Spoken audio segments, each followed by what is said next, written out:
Tinanggalan tayo ng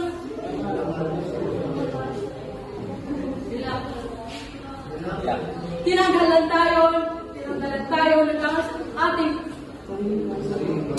ating bayan. Sa piling bayan, akala nyo ba ang kapangyarihan ay nasa inyo? Sino kayo?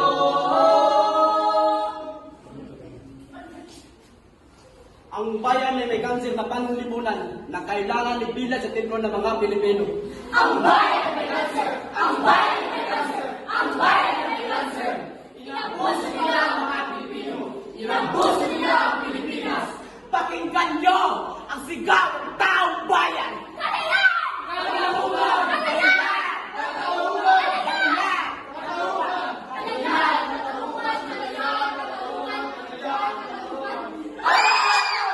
Ang mga praile, sila dapat ang iwanan, sila dapat ang gabay, sila dapat ang pag-asa ng bayan. Ngunit hindi! Naging sakit sila sa kapangyarihan!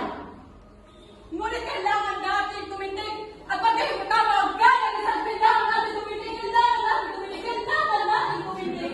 Tayo ang pag-asa ng susunod na henerasyon! Itaboy ang pagkakabusong posisyon! Itaboy! Para sa bayan! Para sa katotohanan! Para sa kinabukasan!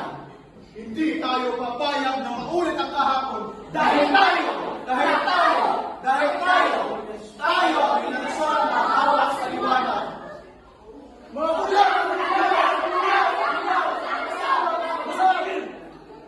Hindi mulat nila ang tunay na mga kalaban. ang kulay at tatak ay di siyang dahilan. Hanggang marami ang lugmok sa kahirapan, at ang justisya ay panalang sa mayaman. Habang may katsulok at sila nagkasutok, di matatapos itong gulo.